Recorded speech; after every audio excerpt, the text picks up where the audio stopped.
Hi everyone, this is Dr. Robin Yap, and we're here with Jennifer Budinsky, who is the director at Global Engagement Solutions. Their company uses a unique way of interventions using microlearning, and that is done over time, repeatedly, and reinforced by this method that they have. And I thought it would be a great opportunity for us to have a quick discussion with Jennifer regarding social networks, their idea of virtual communities, what they have learned to date, what's an aha moment, all of those things. All right, so let's get going. Thank you, Jennifer, for allowing us to have a chat with you. And I have a question for you. I think the first thing that would be a great opportunity for our audience would be to learn more about what your thoughts are regarding social networks and virtual communities and how they impact your business, especially in this world of Instagram, Facebook, and all of that. Yeah, so social networks and virtual communities are extremely important to our business. Coming from the employee engagement and learning space, we found that it's critical for our solutions to have the social integration and also to be completely mobile friendly. Because nowadays everybody has a mobile device, but not all workers are able to access desktop computers, especially because we work at the global level. So globally, we've seen that more employees do have access to mobile devices versus desktop computers. And it's important to be able to recognize and reward employees at every touch point and in the moment. So our platform is mobile integrated, and it also syncs seamlessly across all your devices. And the same also goes for our learning solutions. So we found especially learners want to be able to access content when and where they want it and when it's convenient for them. Employees are so busy nowadays that it's hard to take them off of the job for an all-day training or a week-long conference. So it's really important for organizations to be able to have a learning solution that's mobile capable so that learners can have access to that content just in time when they need to learn it. Also, our solution does have a built-in social network, so employees are able to recognize their peers, they're able to interact with them on the network so that they can congratulate them and they can celebrate their success.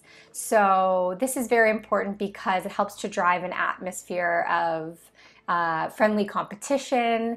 It also shows employees what sort of behaviors are being recognized and rewarded within the organization, and that helps to further motivate and engage those employees and drive them towards achieving those exceptional behaviors. Thank you. Now, how do you keep up with trends? There's quite a bit that's going on. There's new research, there's new knowledge, there's new technology that's out there. How do you keep up with ensuring that you are always on top of things? Well, we get a lot of information from our clients based on what they want and what they tell us that they want. So we pride ourselves on really rarely having to say no to a client. If they want something, if they want, for example, like a new feature or new capabilities upgraded, we find a way to make that happen. And also, we find that, with recognition and engagement, trends will come and go. But what's really important for our clients is to be able to stay relevant with their employees, is for them to continuously focus on creating a personalized experience for them. So we think, personalization isn't a trend. It's always going to be something that's extremely important in the employee engagement space. So when it comes to learning and recognition, one size doesn't fit all. It should be an individualized solution. You should get to know your people beyond the job they do, and you should create a customized, personalized experience. And then within the recognition portal, they should be able to select products and services and gift cards that are personalized to the things that they actually want to be recognized and rewarded with. So that's sort of one of, I guess, a trend, but like I said, we don't really find it to be a trend because it's something that's consistent across the board. Every person wants to be treated uniquely how they want to be treated. And the same goes for learning as well.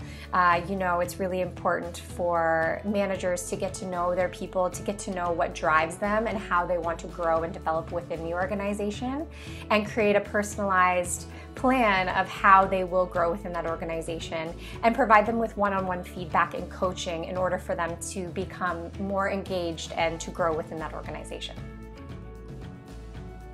Thank you, that's great. Now, what do you think we can share to our audience on what they need to do to prepare themselves for the workplace, especially if this is their first time? One of the best tips or things that I could share is that I think nowadays interpersonal skills have become even more important than the technical ones. So I really think that students should focus on developing themselves as thoughtful employees who will then grow into servant leaders. You know, when those technical skills can be, to a certain extent, can be taught and trained within the job, but interpersonal skills are really lifelong skills that you develop. And for example, some of the things that we talk about in a book that we recently wrote on the personalization principles is authenticity, hospitality, empathy, commitment, competency, friendliness, and fun. And those last two are things that you can't really teach someone. They're more ingrained from us from a very young age. So, you know, friendliness and fun, those are not taking yourself too seriously and just really being able to be flexible and be a thoughtful and hospitable and authentic person is really going to get you a lot farther than if you have those nitty-gritty technical skills that you can probably learn on the job anyways.